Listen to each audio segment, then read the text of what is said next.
آغاز کرتے ہیں. غام صاحب شکریہ آپ کے وقت کا. آج سب سے پہلے ہمارے ساتھ جو ساتھی موجود ہیں ان کا نام ہے محمد قاسم صاحب. قاسم صاحب مائک انمیوٹ کیجئے, سوال کیجئے. السلام علیکم غامدی صاحب. وعلیکم السلام.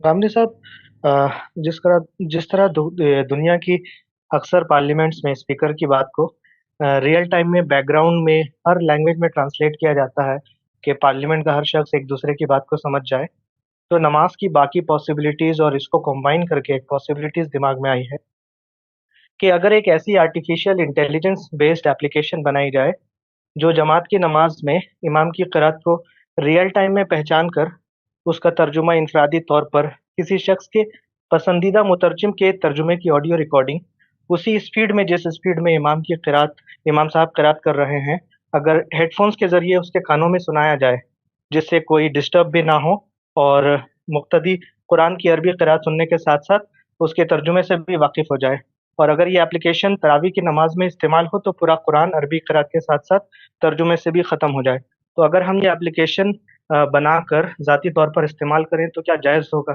جزاک اللہ. تیری آواز مکے اور مدینے ضرور بنائیے، کوئی معنی نہیں ہے اس میں، بلکہ ایک بڑی خدمت ہوگی. اللہ تعالیٰ نے جو نئے اسباب پیدا کیے ہیں ان کو ان کے حدود میں رہ کر نہ صرف یہ کہ استعمال کرنا چاہیے، بلکہ جن چیزوں پر ہم اس سے پہلے قدرت نہیں رکھتے تھے اگر اس پروردگار کی عنایت سے حاصل ہو گئی ہے تو اس سے فائدہ اٹھانا چاہیے. جی واضح ہو گئی بات. محمد ثاقب صاحب، آپ حضرات کا جو نام آپ لوگوں نے وہاں ایپ میں رجسٹر کرتے ہوئے رکھا ہے وہ زوم پہ رکھیے گا تاکہ نام رہے. ثاقب خان صاحب مائک انمیوٹ کریں, سوال کیجیے.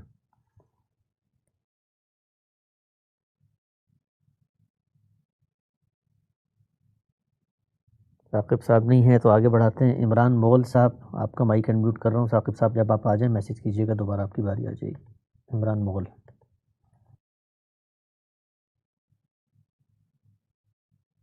السلام علیکم. وعلیکم السلام. جی آواز نہیں آ رہی آپ کی. آپ فرمائیے, ہم آپ کو سن رہے ہیں. عمران مغل صاحب میں عمران بات کر رہا ہوں اور آپ خیریت سے ہوں گے.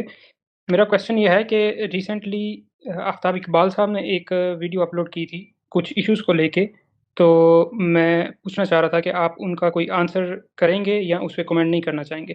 Thank you. میرے متعلق اگر کوئی بات آپ کے ذہن میں سوال کی حیثیت سے موجود ہے تو ضرور فرمائیے, میں اس کا جواب دے دوں. جی عمران مغل, آپ اپنا مائک انمیوٹ کر کے, غامدی صاحب نے فرمایا کوئی بات ان سے متعلق ہے تو آپ پوچھ سکتے ہیں, آپ کا مائک انمیوٹ ہے. جی میرا کویشچن یہ ہے کہ اگر کوئی انسان دنیا کے اندر کسی کو قتل کرتا ہے اور وہ جس جگہ پہ کرتا ہے اس کے مطابق اس کو اس کی سزا مل جاتی ہے، تو کیا آخرت میں بھی اس کو سزا ملے گی؟ اور ایک چھوٹا سا دوسرا کویشچن یہ ہے کہ ہم واش روم سے کسی کی بات کا جواب دے سکتے ہیں یا نہیں؟ بہت شکریہ. جواب آپ ہر جگہ سے دے سکتے ہیں, اس کا تعلق آداب سے ہوتا ہے. رسول اللہ صلی اللہ علیہ وسلم نے تو نماز میں بھی بات سنی ہے. روایتوں میں آتا ہے کہ کسی کو آپ نے پیغام دے کے بھیجا تھا, وہ صاحب آئے, آپ نماز پڑھ رہے تھے تو آپ نے اشارہ کیا کہ تم جو پیغام لے کے آئے ہو بیان فرماؤ. تو ہمارے دین میں اس طرح کے تکشفات نہیں ہیں, لیکن آداب ہے, اس میں عام طور پر اس کو پسند نہیں کیا جاتا, اچھا نہیں سمجھا جاتا. آداب کو آداب ہی کی جگہ پہ رکھنا چاہیے. پہلے سوال کے جواب میں یہ عرض ہے کہ دنیا میں جس جرم کی بھی سزا ملتی ہے وہ دنیوی قانون کے مطابق مل جاتی ہے, خواہ وہ شریعتی کا قانون ہو. اصل چیز یہ ہے کہ بندے نے اپنے رب کے ساتھ کیا معاملہ کیا, یعنی اس کو اس پر ندامت ہوئی, اس نے اس پر توبہ کی ہے, وہ سمجھتا ہے کہ اسے پروردگار سے معافی مانگنی چاہیے. اگر وہ تلافی کرنے کی چیز ہے تو تلافی کرنے کے لیے تیار ہے. اگر اس کے مالک نے کوئی کفارہ اس پر عائد کیا ہے, جیسے آپ کے علم میں ہے کہ قتل خطا میں کفارہ عائد کیا گیا ہے, تو وہ اس کو پورا کرنے کے لیے تیار ہے. اگر اس طرح اپنے مالک کے ساتھ بھی وہ یہی معاملہ کر رہا ہے تو بہت اچھی بات ہے, توقع کی جا سکتی ہے کہ اللہ تعالیٰ وہاں بھی معاف فرما دیں گے. لیکن اگر اس موقع پر وہ سزا بھی بھگت رہا ہے اور ساتھ ہی دین شریعت کو دشنام بھی کر رہا ہے تو پھر کیا چیز ہوگی؟ اللہ تعالیٰ کے ساتھ معاملہ آپ کے باطن سے ہوتا ہے, دنیوی قانون آپ کے ظاہر کو دیکھتا ہے۔ آپ کی عنایت ہے کہ آپ نے ایک دوسرا سوال کر دیا۔ میں نے عرض کیا تھا کہ اگر کسی شخص کی کسی بات سے آپ کے ذہن میں کوئی سوال پیدا ہوا ہے تو آپ وہ بھی مجھ سے پوچھ سکتے ہیں، خواہ وہ میری ذات سے متعلق ہے، خواہ وہ دین سے متعلق ہے۔ جی جناب، آگے بڑھاتے ہیں سلسلے کو۔ ثاقب خان صاحب دوبارہ آپ کی طرف آ رہے ہیں، جناب مائک انمیوٹ کریں، سوال کیجیے۔ جی السلام علیکم غامدی صاحب۔ وعلیکم السلام۔ سٹاکس اور کرایہ کے بارے میں آپ فرماتے ہیں کہ ان میں چونکہ صرف سرمایہ لگا ہوتا ہے، آپ کی محنت نہیں ہوتی، لہٰذا اس پر 10% زکوٰۃ عائد ہوگی، لیکن سٹاکس کے معاملے میں سرمایہ لگانے کے ساتھ ساتھ مارکیٹ پر نظر رکھنے کے لیے مسلسل ایک ذہنی محنت کے پروسیس سے بھی گزرنا پڑتا ہے۔ اسی طرح کرایہ کے وجود پذیر ہونے کے پیچھے بھی سرمایہ اور محنت دونوں کا تعامل موجود ہوتا ہے، تو وہ کیا کسوٹی ہے کہ جس کے ذریعے سے ہمیں یہ پتہ چلے گا کہ یہاں صرف سرمایہ لگا ہے اور محنت کا کوئی عمل دخل نہیں ہے، تاکہ پیداوار پر 5% یا 10% شرح زکوٰۃ کی تعین کی جا سکے، کیونکہ محنت تو بہرحال کسی نہ کسی درجے میں ہر جگہ شامل ہوتی ہی ہے۔ شکریہ۔ محنت قابل لحاظ ہونی چاہیے، اس لیے سرمایہ بھی اگر فرض کیجئے کہ کہیں لگایا جا رہا ہے تو وہ بھی قابل لحاظ ہونا چاہیے۔ یعنی محنت تو آدمی کہہ سکتا ہے کہ جی میں تو 2 قدم باہر چل کے گیا تھا جب میں نے جا کر کرایہ وصول کیا تھا، اس میں بھی محنت لگ گئی، تو وہ قابل لحاظ محنت ہونی چاہیے، یعنی اس کے نتیجے میں جو کچھ یافت ہو رہی ہے اس میں اس محنت کا کنٹریبیوشن، اس کا حصہ بالکل متعین بھی ہونا چاہیے اور واضح بھی ہونا چاہیے۔ اب آپ فرمائیں گے کہ اس میں تو اختلاف ہو سکتا ہے، بے شک تمام اصولوں کا یا تمام قواعد کا جب اطلاق کیا جاتا ہے تو وہ اجتہادی اطلاق ہوتا ہے۔ اجتہادی اطلاق فرد اپنے لیے کرتا ہے، دیانتداری کے ساتھ خود فیصلہ کر لینا چاہیے۔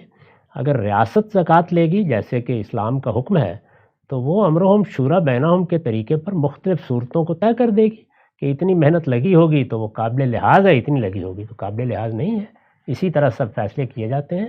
میں نے اگر عمومی طور پر یہ رائے دی ہے کہ ہم کرائے کی ایک عمارت بناتے ہیں اور عام طور پر اس میں یہی ہوتا ہے کہ عمارت کی کچھ تعمیر ترقی کا کام ہوتا رہتا ہے، کوئی رینوویشن کے مواقع آ جاتے ہیں، تو سرمایہ تو لگتا رہتا ہے لیکن بالعموم محنت نہیں لگتی۔ تو یہ عام صورتحال ہے، اگر کسی جگہ اس سے مختلف ہو تو آپ اس کے لحاظ سے فیصلہ کر سکتے ہیں۔ جی واضح ہے، آگے بڑھاتے ہیں سلسلہ گفتگو کو۔ یہ جناب اسفندیار صاحب، فقیر اسفندیار یوسف، مائک انمیوٹ کیجیے۔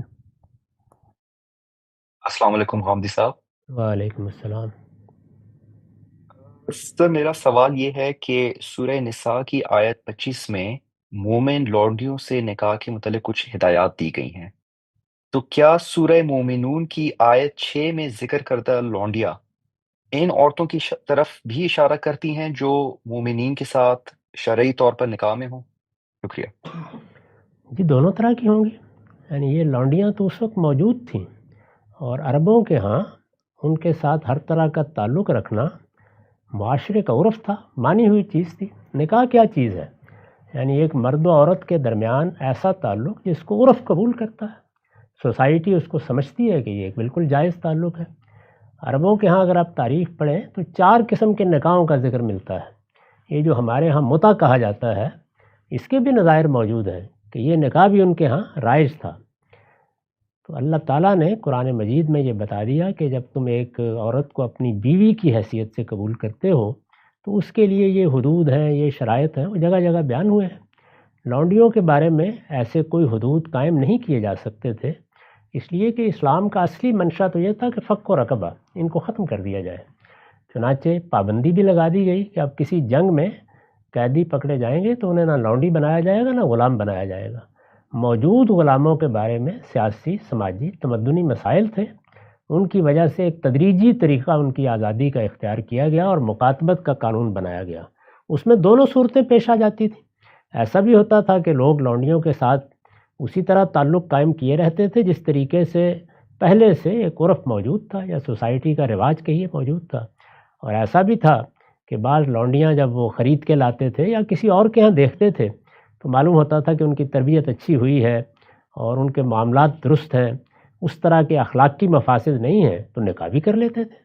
یعنی یہ دونوں چیزیں تھیں۔ خود قرآن نے کہا کہ اگر نکاح کی صورت پیدا ہو جائے تو بہت اچھی بات ہے، ضرور نکاح کرو، لیکن نکاح کرو گے تو پھر تمام ذمہ داریاں اسی طرح پوری کرنی پڑیں گی۔ تو یہ دونوں چیزیں بالکل ممکن ہیں۔ سورہ مومنون میں یا دوسری جگہوں پر جن لونڈیوں کا ذکر ہوا ہے، ان سے اگر کوئی نکاح بھی کرنا چاہے تو اس میں کوئی معنی نہیں تھا، بلکہ یہ ان کے حالات کو بہتر کرنے کے لیے خود اللہ تعالیٰ نے پسند فرمایا نکاح کیے جائیں، ان کی سماجی حالت بہتر کی جائے، ان کے اخلاقی معاملات کو بہتر کیا جائے، اور اسی طریقے سے بتدریج ان کو مکاتبت کا حق دے دیا تھا کہ وہ اپنی آزادی اگر چاہتی ہیں یا چاہتے ہیں، غلام بھی تھے، لونڈیاں بھی، تو ایک خاص طریقے سے وہ آزادی حاصل کر سکتے ہیں۔ جی واضح، آگے بڑھاتے ہیں۔ معراج الدین محمد صاحب، مائک انمیوٹ کریں، سوال کیجیے۔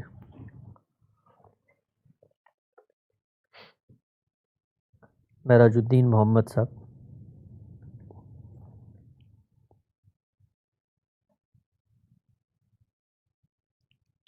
آپ کے مائک میں کوئی مسئلہ ہے؟ معراج الدین صاحب، شائق صاحب اگلے ہیں۔ شائق صاحب آپ سوال، معراج الدین صاحب نہیں کر سکتے تو شائق صاحب سوال کیجیے۔ شائق شاہ۔ السلام علیکم گمدی صاحب، وعلیکم السلام۔ میرا سوال آپ سے یہ ہے، السلام علیکم۔ وعلیکم السلام، ہم سن رہے ہیں السلام آپ کو۔ علیکم گمدی جی، میرا سوال آپ سے یہ ہے کہ مسلمان آج کل انتہا نفرت اور نفرتی باتوں کے شکار بن جاتے ہیں، خاص طور پر کہ اگر وہ نان مسلم میجورٹی کنٹری میں رہتے ہیں، کبھی ایسا بھی لگتا ہے کہ کہیں بھاگ جائیں۔ ان نفرت بازوں کو جواب دیتے دیتے خود کوئی ہم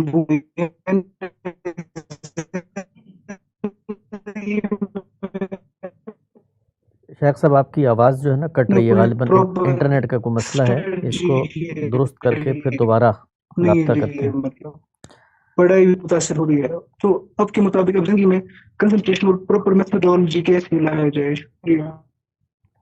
ہم آپ کو نہیں سن سکے، رابطے میں کچھ انقطاع ہے، آپ دوبارہ سوال کر لیں۔ جی غالباً کوئی مسئلہ ہے۔ معراج الدین محمد صاحب آپ مائک انمیوٹ کریں، آپ کو دوبارہ باری دی جا رہی ہے۔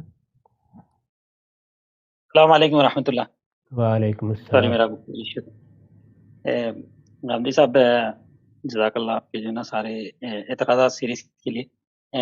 میرا ایک کوشچن تھا، سورہ بقرہ میں جو ہے نا یہ آیت 8 سے جو شروع ہوا تھا منافقین کے بارے میں، تو اس سارے جو ہے نا ٹاپک میں منافقین کے بارے میں اللہ تعالیٰ نے فرمایا جو ہے نا یہ ان کے جو معاملات رہتے تھے دوسروں کے، جب کافر کے دوسرے کافروں کے پاس جاتے تھے تو وہ کہتے تھے کہ ہم تمہارے ساتھ ہیں۔ تو میں ساری الحمدللہ میں پہلے جو ہے نا کئی میرے اشکالات تھے آپ کے بارے، لیکن اتمام حجت کی جب اس کے بارے میں میں نے سنا تو مجھے بہت ساری کلیریفیکیشن ملی، لیکن ایک چیز دل میں یہ آتی ہے کہ یہ سارا جو ہے نا آؤٹ کم جو نکل رہا ہے اس کی وجہ سے، اس میں ہمارے بھی جو ہے نا اب میری کافی سوچ چینج ہو گئی۔ غیروں کے ساتھ جو معاملات ہے، میں کافی اب ان لوگوں سے کھل کے مل رہا ہوں، ان کے جو ہے نا جو بھی فیسٹیولس ہے اس پہ ان لوگوں کو کنگریچولیٹ کر رہا ہوں، لیکن ایک ڈر ایسا پیدا ہوتا ہے کہ جب یہ آیت پڑھتا ہوں، اس کی تفصیل بھی میں نے آپ سے سنی تھی، تو ایک ڈر پیدا ہوتا ہے کہ میرا ایٹیٹیوڈ بھی ایسا نہ ہو جا رہا ہے کہ بھائی ان لوگوں کے ساتھ جو ہے نا میں اچھا ہو جا رہا ہوں، اللہ کے ساتھ جو ہے نا دور نہ ہو جاؤں۔ جی واضح ہے سوال آپ کا۔ اللہ کے بندوں کے ساتھ اچھے رہیں گے تو اللہ کے ساتھ بھی اچھے رہیں گے، البتہ یہ کہ آدمی ان کے پاس جا کے مسلمانوں کے خلاف سازشیں کرے یا ان کو نقصان پہنچانے کے طریقے اختیار کرے یا اللہ کے پیغمبر کی دعوت کے مقابلے میں کھڑا ہونے کی صحیح کرے، جس کو قرآن مجید میں مشاقہ سے تعبیر کیا گیا ہے، یہ جرائم ہے، ان سے اللہ کی پناہ مانگنی چاہیے۔ باقی انسان ہیں، سب کے سب ہمارے بھائی ہیں، اولاد آدم ہیں۔ ہمیں تو اللہ تعالیٰ نے دیکھیے کہ پیغمبر کی طرف سے اتمام حجت کے باوجود ان کی عورتوں سے نکاح کی اجازت تھی، تو اس سے یہ اندازہ کیا جا سکتا ہے کہ اہل کتاب کے معاملے میں یا دوسرے انسانوں کے بارے میں ہمارے رویے کیا ہونے چاہیے۔ ہم انسانوں کے ساتھ نفرت کی تعلیم لے کر نہیں آئے، انسانوں کے ساتھ ہمارا تعلق دائی اور مدعو کا ہے، یعنی ہم دعوت رکھتے ہیں، ہمارے پاس ایک پیغام ہے، وہ ہمیں پہنچانا ہے۔ جب تک آپ کے دل میں دوسروں کے لیے ہمدردی نہیں ہوگی، خیر خواہی کا جذبہ نہیں ہوگا، آپ ان سے تعلق استوار نہیں کریں گے تو دعوت کیا پہنچائیں گے؟ چنانچہ اپنے آپ کو آپ تسلی دیں اور اطمینان رکھیں، جس چیز کے بارے میں ڈرنا چاہیے وہ یہ ہے کہ آدمی کہیں اللہ تعالیٰ کے ساتھ یا اللہ تعالیٰ کے دین کے ساتھ بے وفائی نہ کرے، اس پہ متنبع رہنا چاہیے۔ جی واضح ہے، آگے بڑھاتے ہیں۔ عافیہ خان صاحبہ، آپ اپنا مائک انمیوٹ کریں۔ عافیہ خان صاحبہ سوال کیجیے۔ السلام علیکم۔ وعلیکم السلام۔ سری اور جہری نمازوں میں امام کی ابتدا میں مقتدی کی قرات اور اذکار یعنی اس کو خاموش کرنا چاہیے یا ساتھ پڑھنا چاہیے، اس کے بارے میں آپ کی کیا رائے ہے؟ جزاک اللہ۔ جس معاملے میں اللہ کے پیغمبر نے کوئی متعین بات نہ کہی ہو، اس کا مطلب ہی یہ ہوتا ہے کہ وہ عقل عام کے لیے چھوڑ دی گئی ہے، یعنی ہم وہاں عقل عام کی روشنی میں فیصلہ کریں گے۔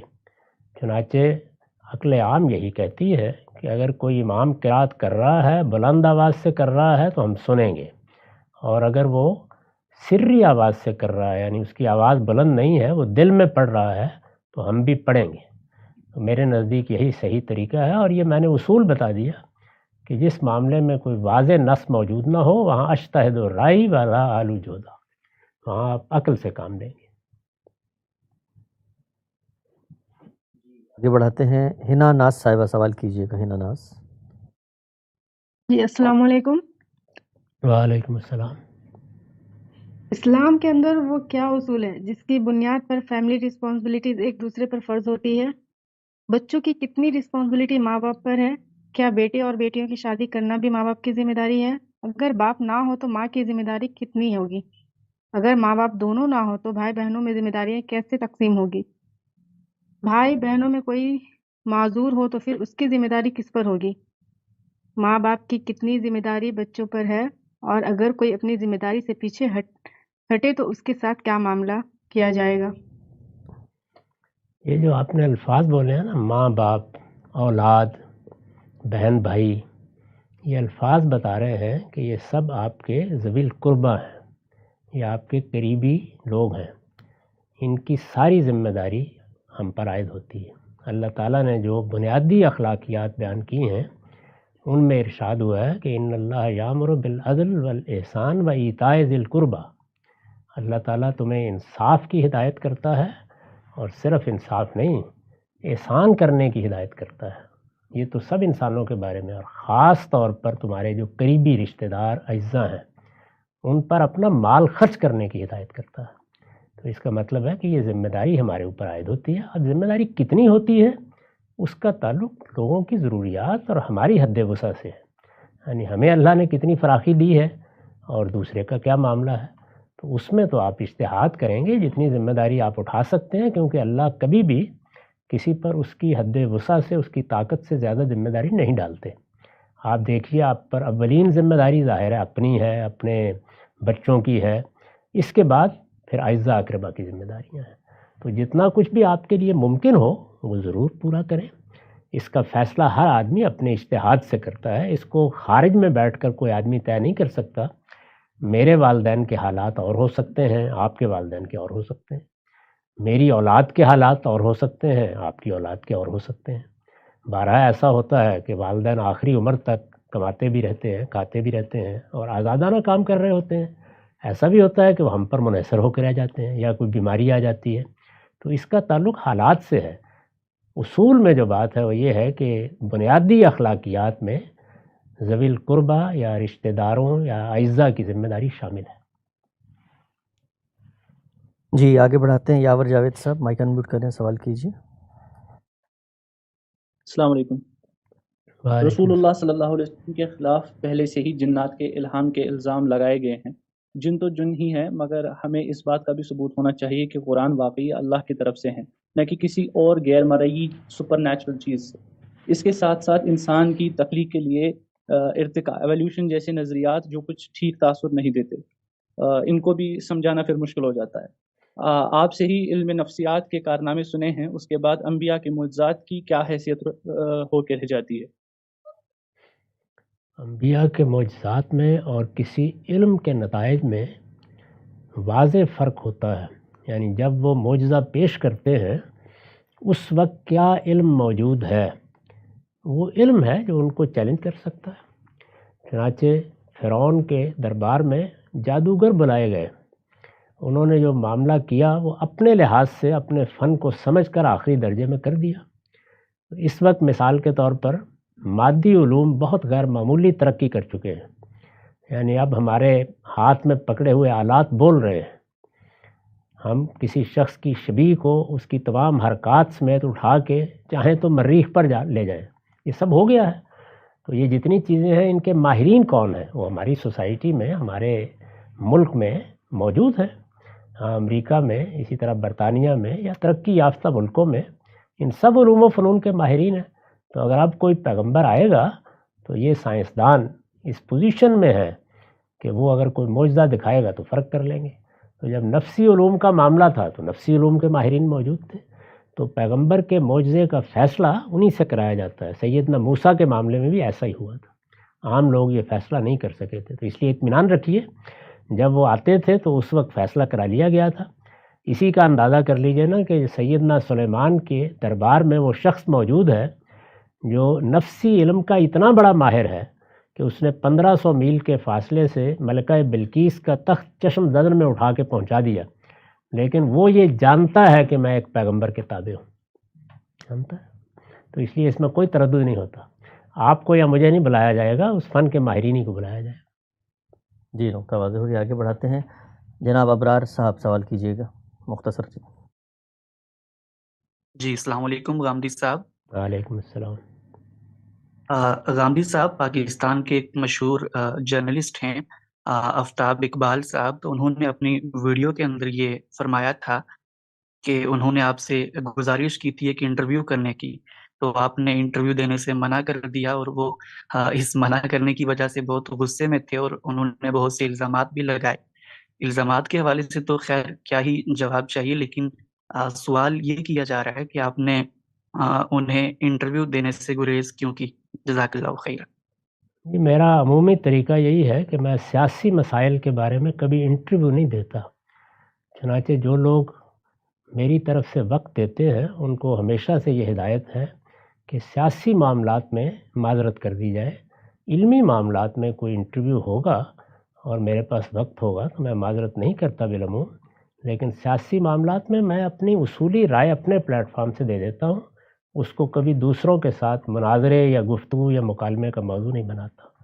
تو یہ میرا طریقہ ہے، ان کو اگر مزید ضرورت تھی تو وہ مجھ سے رابطہ کر سکتے تھے، اس میں کوئی معنی نہیں ہے، اور میرے ہاں رابطے کا کوئی ایک ہی دروازہ نہیں ہے، جس طرح ہمارے ہاں بعض لوگ کہتے ہیں کہ رسول اللہ کے علم تک پہنچنے کا دروازہ صرف حضرت علی تھے، نہیں، جس طرح وہاں سب صحابہ جو باب العلم ہے، اسی طرح یہاں بھی بہت سے دروازے کھلے ہوئے ہیں۔ آگے بڑھاتے ہیں جی ہمارے جزاک اللہ خیر۔ سراج الحق صاحب سوال کیجیے گا۔ جی السلام علیکم ورحمۃ اللہ۔ وعلیکم السلام۔ یہ ایس انصاری صاحب ایک عالم دین کی حیثیت سے ہندوستان یا پاکستان مجھے معلوم نہیں ہے، لیکن بہرحال ان کے بہت سارے ویڈیوز میں نے دیکھے، اور اس میں ایک جو خاص بات دیکھی حج کے حوالے سے، تو انہوں نے جو طواف کا ذکر کیا ہے وہ کہا کہ طواف کبھی بھی عرب جو ہیں وہ اس کو عربی زبان میں گول چکر لگانے کے لیے استعمال نہیں ہوا ہے، بلکہ ہال کا لفظ استعمال ہوا ہے۔ تو یہ یطوف بیما وغیرہ یہ تمام جو ذکر ہیں یہ تو وزٹرز کے لیے استعمال ہوتا ہے، اور مسلمانوں کو وزٹ کرنا چاہیے، لیکن اس سے طواف سے کوئی تعلق نہیں ہے، جس کو مسلمان سمجھتے ہیں کہ کعبے کے چاروں طرف گھوما جائے۔ تو اس طرح کی اور بھی بہت ساری چیزیں ہیں، مجھے معلوم نہیں ہے آپ کے نظر سے یہ اس طرح کی ویڈیوز گزرے ہیں کہ نہیں۔ ایس انصاری صاحب اس کے بارے میں کیا رائے ہے آپ کی؟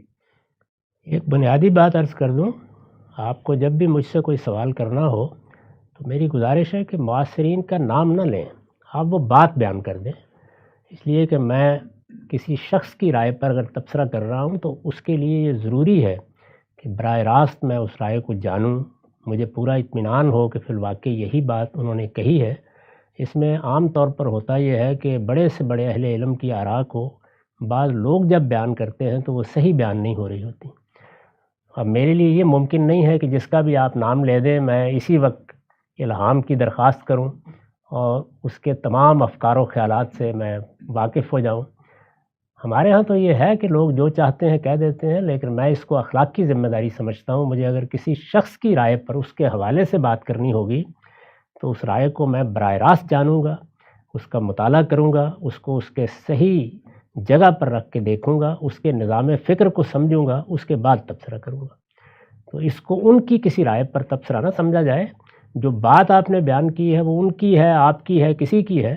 بات کا میں جواب دے رہا ہوں، اور وہ یہ ہے کہ عربی زبان میں جو الفاظ استعمال ہوتے ہیں وہ تواتر کے ساتھ اپنے مدعا و مفہوم کو لے کے نقل ہو رہے ہیں، اور ان میں سے خاص طور پر وہ چیزیں جو رسالت مآب نے سنت کے طور پر جاری کی ہیں وہ بھی مسلمانوں کے اجماع اور تواتر سے نقل ہو رہی ہیں.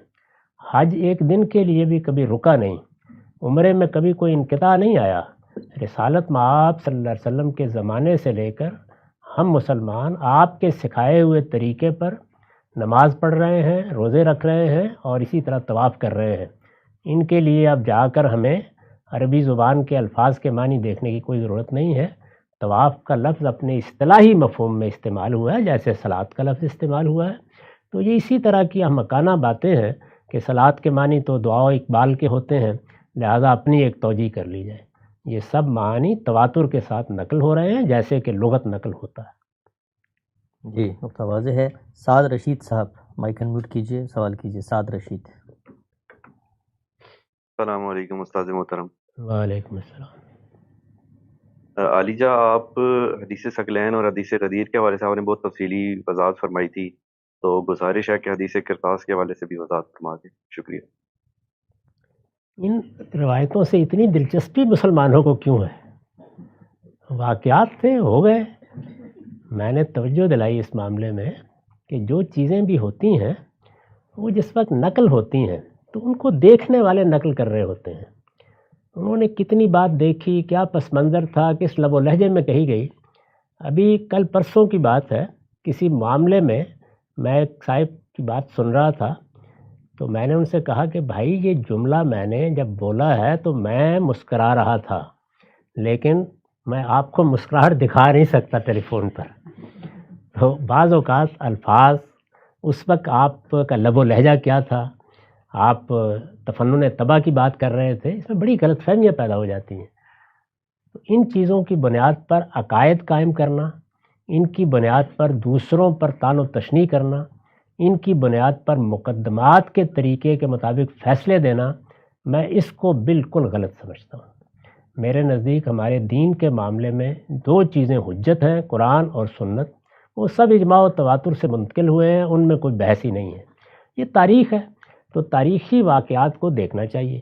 یہ واقعہ جب بھی میں پڑھتا ہوں تو مجھے تو کبھی ادنا درجے میں کوئی سوال سرے سے پیدا ہی نہیں ہوا، بچپن سے پیدا نہیں ہوا. یعنی ہمارے بزرگ ہوں، دوسرے لوگ ہوں، بعض اوقات تردد کر کے اس طرح کی بات کہتے ہیں تو ہم بڑی محبت سے کہتے ہیں کہ ابا جان نہیں، کوئی ایسی پریشانی کی بات نہیں، انشاءاللہ سب معاملات ٹھیک ہوں گے. تو ایسی ہی صورت کوئی پیدا اگر ہوئی ہوگی کہ حضور نے کہا ہوگا کہ مجھے ذرا کاغذ دو، میں ایک چیز لکھ دوں، تو اگر کسی دین کے عارف نے اس موقع پر یہ کہا کہ اطمینان رکھیے، یعنی آپ غالباً اپنی بیماری یا تکلیف کی اس کیفیت میں یہ محسوس فرما رہے ہیں، آپ مطمئن رہیے. ہر آدمی یہ جانتا ہے کہ یہ واقعہ جب پیش آیا، جس طرح کے بیان کیا جاتا ہے، مجھے نہیں معلوم کہ فی الواقع کس طرح پیش آیا، لیکن جیسے بیان کیا جاتا ہے اس کے بعد حضور 3-4 دن باقاعدہ حیات رہے، سب معاملات ہوتے رہے. تو اگر آپ چاہتے تو جو چاہتے لکھوا دیتے. اور پھر یہ کہ لکھوانا کیا تھا، یعنی قرآن کا حرف حرف لکھوا دیا گیا، سنت جاری کر دی گئی، اور قرآن میں یہ قاعدہ بھی ثبت ہو گیا کہ میرے بعد امرہم شورا بینہم کے طریقے پر سب فیصلے ہو جائیں گے. تو اس لیے کوئی ضرورت بھی نہیں تھی، کوئی گنجائش بھی نہیں تھی. چیزوں کو اگر آپ جس طرح کے وہ ہوتی ہیں اور عام زندگی میں ہوتی ہیں اس طرح لے لیں تو کوئی سوال پیدا نہیں ہوتا. اب اگر آپ دماغ میں پہلے سے ایک فلسفہ پیدا کر لیں گے تو پھر کسی بھی چیز کو کوئی بھی معنی پہنائے جا سکتے ہیں. تو میں چیزوں کو ایسے دیکھتا ہوں. جی واضح ہے. باسط ریاض صاحب سوال کیجیے گا. باسط ریاض. السلام علیکم گاندھی صاحب. جی وعلیکم السلام. گاندھی صاحب، اس فگر کو پڑھتے ہوئے بہت ہی سٹرگل کرنا پڑ رہا ہے کیونکہ لوگ آپ کی نیت پر بھی حملہ ور ہو رہے ہیں اور سننے والوں پر بھی. آج اسی طرح کا ایک سوال بھی پوچھا گیا آج اسی طرح کا ایک سوال پوچھا گیا کہ گاندھی صاحب کے اکارڈنگ جو حور ہے یہ ایک الگ مخلوقات نہیں ہے. پھر میں نے اس پر تھوڑا سا پڑھا. اس فکر میں تو قرآن ایک قطعی دلالہ ہے. سورہ رحمان میں صراحتاً کہا گیا ہے کہ جو کہ ان عورتوں کو کسی نے چھوا تک نہیں ہوگا. لیکن پھر ہم نے آپ نے کیسے اس کو کہا کہ یہ جو حوریں ہیں یہ اسی دنیا کی کہی گئی ہے. میں نے آپ کی اعتراض سیریز بھی سنی. آپ نے کہا کہ امام باقر نے اس پر ابو ہریرہ کے ساتھ شاید اختلاف کیا ہے. تو ہم اس پر قرآن کی نص کو کیوں نہیں پکڑ رہے ہیں اور ہم اس پر کوئی اور مطلب یہ کیوں لے رہے ہیں؟ یہ قرآن مجید کو سمجھنے کا عمل کریں گے نا. ہم جس آیت کا آپ حوالہ دے رہے ہیں میں اس کو اس طرح نہیں سمجھتا جیسے آپ سمجھ رہے ہیں. ہم سب کا ایک دوسرا انشاء ہوگا. اللہ تعالیٰ نے بتایا ہے کہ قیامت میں یہ ہمارے جسم جو ختم ہو چکے ہوں گے نئے جسموں میں تبدیل ہو جائیں گے. تو اس وقت تو ہم سب نئے سرے سے پیدا ہوں گے. تو اس میں اگر یہ ارشاد ہوگا کہ اس شخص کو اس سے پہلے کسی نے نہیں چھوا یا اس عورت کو نہیں چھوا، تو ہماری عورتوں کو بھی جس وقت وہ اس نئے جسم کے ساتھ بنائی جائیں گی تو کسی نے نہیں چھوا ہوگا. تو اس وجہ سے وہاں دو امکانات ہیں اور میں نے ان دونوں امکانات کو بیان کیا ہے. اگر آپ اعتراضات سیریز میں دیکھیں تو بیان کیا ہے اور یہ بتایا ہے کہ میں اس میں کوئی متفرد نہیں ہوں. بہت جلیل القدر اہل علم میں سے دونوں آرا رہی ہیں. یہاں تک کہ ہمارے عہد کے ایک بڑے عالم مولانا سید ابو اللہ صاحب مودودی نے اسی آیت کے تحت جو کچھ لکھا ہے پڑھ لیجئے، وہی بات لکھی ہے جو میں نے عرض کر دی. جی آگے بڑھاتے ہیں. ابراہیم کاشف صاحب سوال کیجیے.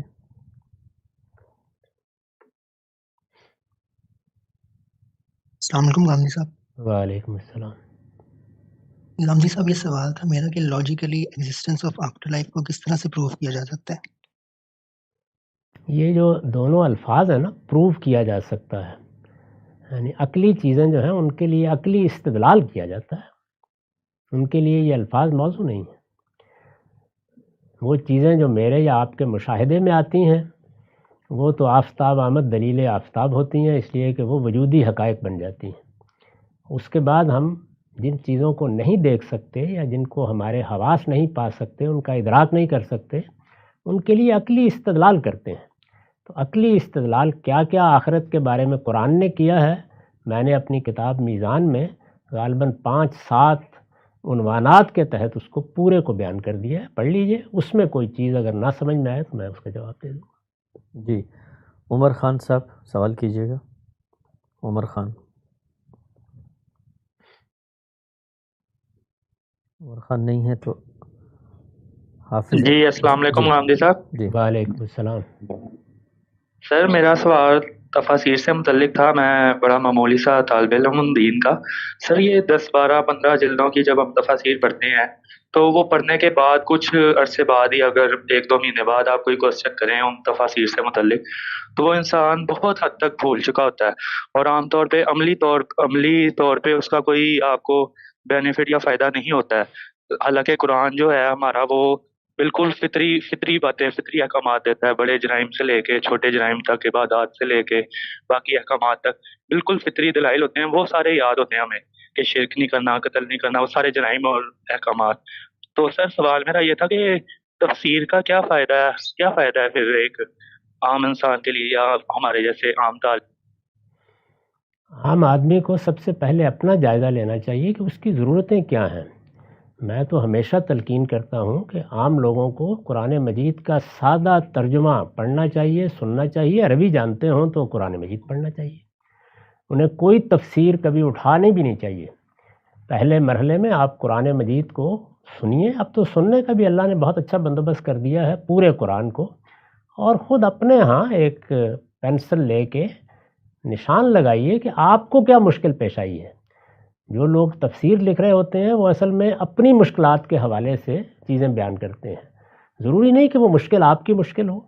تو آپ کو کیا مشکل پیش آئی ہے اس پہ نشان لگا لیجئے. اس میں ہمارے ہاں 3-4 تفسیریں ہیں جن کو آپ امہات کہہ سکتے ہیں، یعنی جو سورس بکس ہیں ان کو ایک نظر دیکھ لیجئے. اگر اس سے اطمینان ہو گیا اور اس کو وہیں دیکھیے، 15-20 جلدیں نہیں، جو آپ کو مشکل پیش آئی ہے دیکھ لیں.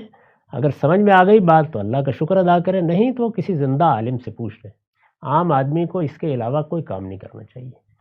یہ تو ہے عام آدمی کے لیے ضروری چیزیں. اب آپ کو شوق ہے کہ آپ نے علوسی کی کتاب پڑھنی ہے، آپ نے زمخشری کو پڑھنا ہے، تو پھر یہ گلا بھی نہ کیجئے کہ بھول گئی.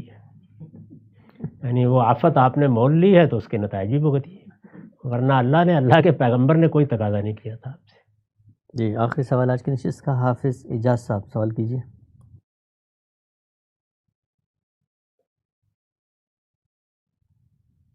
حافظ اجاز صاحب نہیں ہے تو سیما خان صاحبہ.